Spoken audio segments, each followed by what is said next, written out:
కుటుంబాలు వెనకాల ఉంటే కానీ అంత గొప్ప పరిచర్య జరగలేదట. ఎంతమంది పరిచర్య చేశారు. పరిచర్య చేస్తే దేవుడు అన్నాడు వీళ్ళ పేర్లు గిన్నీస్ రికార్డులో రాస్తాను అనలేదట. వీళ్ళ పేర్లు ఎక్కడెక్కడో వరల్డ్ రికార్డులోనో నంది అవార్డ్స్ ఇచ్చే దగ్గర ఎక్కడెక్కడో రాస్తాను లేదు, నేషనల్ అవార్డు దగ్గర రాస్తాను లేదు, ఒలింపిక్స్కి వీళ్ళ పేరు ముందు వరుసలో పెడతాను అనలేదు. వీళ్ళ పేర్లు ఎక్కడ రాయలేదు. ఎక్కడ రాస్తానో తెలుసా? ఒక పుస్తకం ఉంది. ఆ పుస్తకంలో ఎవరి పేర్లు రాయబడతాయి అంటే రికార్డ్స్ కొట్టోళ్ళ పేర్లు రాయబడతాయి. ఏ రికార్డ్స్? దేవుని కొరకు ఆరోగ్యాన్ని పాడు చేసుకున్న రికార్డ్స్ క్రియేట్ చేసిన వాళ్ళ పేర్లు రాయబడతాయి. ఆ గ్రంథంలో ఎవరి పేర్లు రాయబడతాయి? ఇదిగో సేవలో దాతృత్వం కలిగి రికార్డ్స్ క్రియేట్ చేసిన వారి పేర్లు రాయబడతాయి. ఆ గ్రంథంలో ఇంకెవరి పేర్లు? రెక్కల కష్టాన్ని ఇచ్చి, దాతృత్వాన్ని ఇచ్చి, శరీరాన్ని, వారి సమయాన్ని పూర్తిగా ఎవరైతే ఇస్తారో అట్టి వారు రికార్డ్స్ క్రియేట్ చేసిన వారి పేర్లు రాయబడతాయి. ఇలాంటి పేర్లు జీవ గ్రంథంలో రాయబడతాయి. మరి ఇక్కడ గిన్నీస్ బుక్లో రాసినవి, ఒలింపిక్స్లో పథకాలు మీరు చదవండి. ఇంటికి వెళ్ళిన తర్వాత చూడండి. వీలైతే ఒలింపిక్స్ పథకాలు మొన్న మధ్యస్తే రంగుపోయాయి అంట, తెలుసా? మీరు చూసారు లేదో?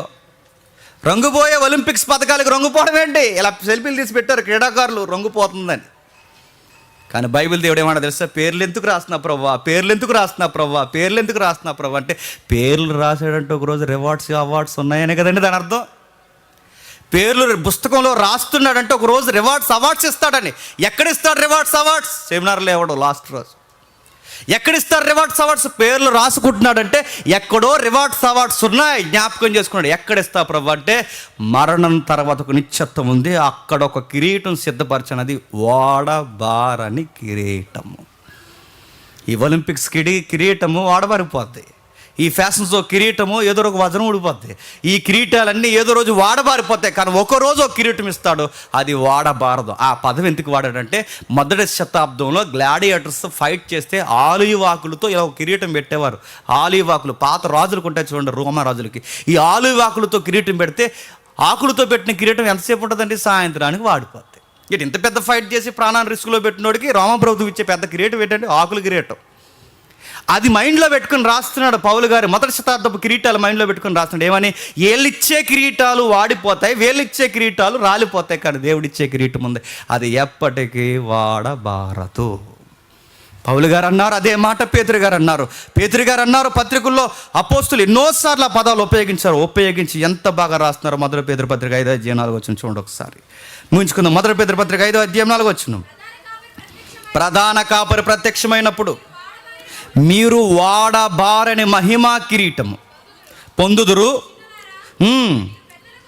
మీరు పెద్దలకు లోబడి ప్రధాన కాపరి ప్రత్యక్షమైనప్పుడు ఒకటి ఇస్తాడట, ఆ కిరీటం ఇస్తాడు. ఎందుకు కిరీటం ఇస్తావు? మొదటిసారి నువ్వు వచ్చినప్పుడు నీకు సరైన వెల్కమ్ మేము చెప్పలేకపోయాం. పశువులు తొట్టిచ్చాం, కలవరి గిరి ఇచ్చాం, అవమానాలు ఇచ్చాం, నిందలేసాం, బాధలు ఇస్తాం.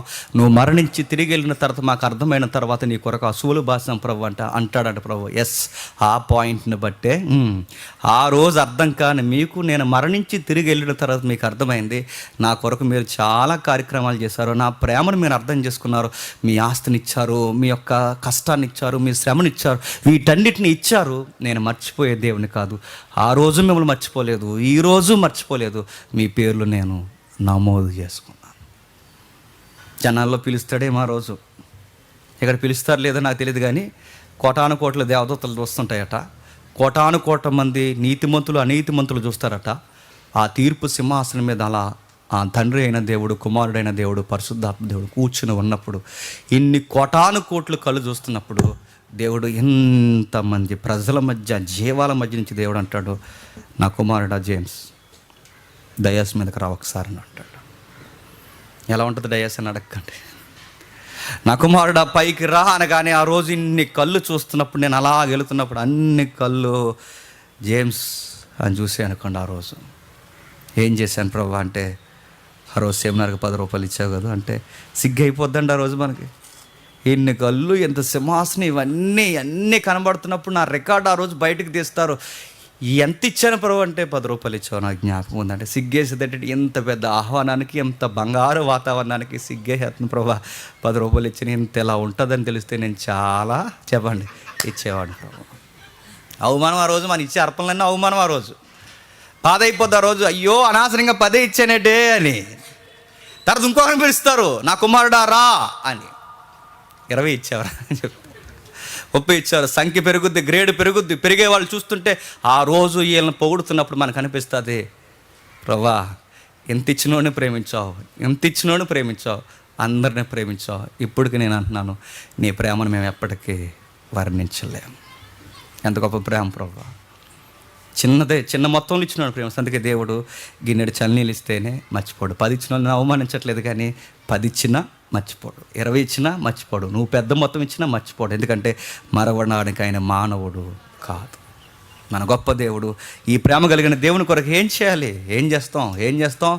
మా రెక్కల కష్టాన్ని ఇస్తాం, మా శరీరాన్ని ఖర్చు చేస్తాం, మా సమయాన్ని ఇస్తాం. భార్య పిల్లలతో పోయి చలున్నా ఇబ్బందులున్నా మాకేంటి ఇలా మమ్మల్ని ఎలా చూస్తున్నారు, ఆ రోజులు బాగా చూస్తాను ఒక్క కామెంట్ చేయకుండా ఓర్చుకొని భరించి సత్యం విని తండ్రి ప్రేమను మేము తెలుసుకుని, అమ్మయ్య ఆ రోజులు బాగుపడి మళ్ళీ ఏడాదంతా బతికేంత సామర్థ్యం తెచ్చుకున్నామని ఇంటికి వెళ్ళడానికి అన్నీ మానుకొని వస్తాం ప్రభు అని మాటిస్తాం. దేవుని కొరకు మాటిస్తాం. ఆ మాట ఎందుకంటే ఈ ప్రేమకి ఇంకేమేమి కాలని చెప్పండి. అడ్జస్ట్ అవుతాం, వచ్చి ఏం చేస్తాం, ఏంటి మాకు రూమ్ ఇవ్వలేదేంటి, గొడవెట్టం.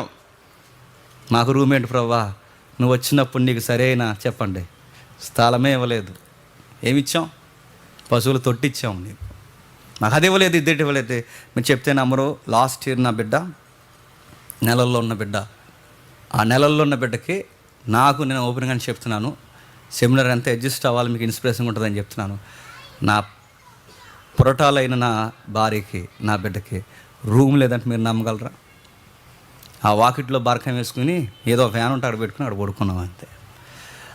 3వ రోజు దొరికింది మాకు రూము. అది కూడా ఆలనాన్ని బతిని ఆడితే 100 అన్నారు. అప్పుడు నా కోసం కాకపోయినా నా యానా కోసం అన్న ఇవ్వండిరా అని. చూసారా, దొరకదంటే అడ్జస్ట్మెంట్. ఇప్పుడు నేనే కోపం ఇచ్చి జేమ్స్కి నాకే రూమ్ లేకపోతే వాళ్ళ ముందు రూమ్ ఖాళీ చేయండి అన్నాను అనుకోండి. లేదండి, కమిట్మెంట్ ఉండదండి, భారం ఉండదండి. అందుకే ఎవరి మీద ఆర్గ్యుమెంట్ చేయొద్దు. ఆ రోజుకి మనకు సరైన ఫుడ్ దొరకపోవచ్చు, నో ప్రాబ్లం, ఇబ్బంది ఏమి లేదు. ఎందుకు దొరకట్లేదు ఫుడ్, లోపం ఏమైనా ఉందా తెలుసుకుందాం, సహకరిద్దాం. బాత్రూమ్ శుభ్రంగా లేదు, ఏంటి మెయింటెనెన్స్, పైపచ్చికి బాత్రూమ్ కడిగేస్తా అంటాడు, ఏడా మనిషి ఏడని నాకు ఫోన్ చేయడం కాదు. నెక్స్ట్ ఇంకొకరు వస్తారు, బాత్రూమ్ బాగాలేదు, కడుగు, ప్లేట్ బాగాలేదు, కడుగు, జిడ్డుగా ఉంది, కడుగు, అక్కడ డస్ట్ ఉంది, తీ, జేబులో చేయలేట్టుకుని వెళ్ళిపోకు, తీ, బైబిల్ పెట్టుకుని అలా వచ్చి ప్రేయర్ టైం అయిపోతుంది ఇప్పుడు వెళ్ళిపోతుంది జేబులో చేయట్టుకుని అనుకో, అది కూడా చేయి. ఇది మన పని, మన తండ్రి పని, మన అందరి పని కలగజేసుకుంటే ఇది మన అందరి పని, గుర్తుపెట్టుకోండి. అందుకే ఈ దాతృత్వం. పౌలు గారు వెనకున్న ఇలాంటి టీమ్స్ మన వెనక మీరుంటే, పౌలు గారి వెనకాల ఉన్న ఎలాంటి ప్రార్థనలు మీ ప్రార్థనలు ఉంటే, పౌలు గారి వెనకాల పరుగులు తీసి సేవలో ప్రాణాలు అడ్డాడతామని ఎలాంటి కమిట్మెంట్లు మీకుంటే, ఒక్క సెమినార్ కాదు, ఆయుస్ ఉంటే 100 సెమినార్లు దమ్ముతో చేసి గుర్తుపెట్టుకోండి. దమ్ముతో 6,000 మంది కాదు, 12,000 మంది వచ్చినా ఈ కమిట్మెంట్లు ఉంటే చాలు, 100 సెమినార్లకు ఆయుస్ ఉంటే చేయొచ్చు. అందుకే కలిసి చేద్దాం, కలిసి పరిగెడదాం, ఓడ్చుకుందాం. అవకతవకలు ఉంటాయి, ఎందుకంటే 4 మనిషి కలిసి 4 రోజులు ఒక రూమ్లోనే ఉండలేరు. అలాంటిది 1000 మంది కలిసి 5 రోజులు 6 రోజులు ఒకే దిక్కున ఉండాలంటే అవకతవకలు ఉంటాయి.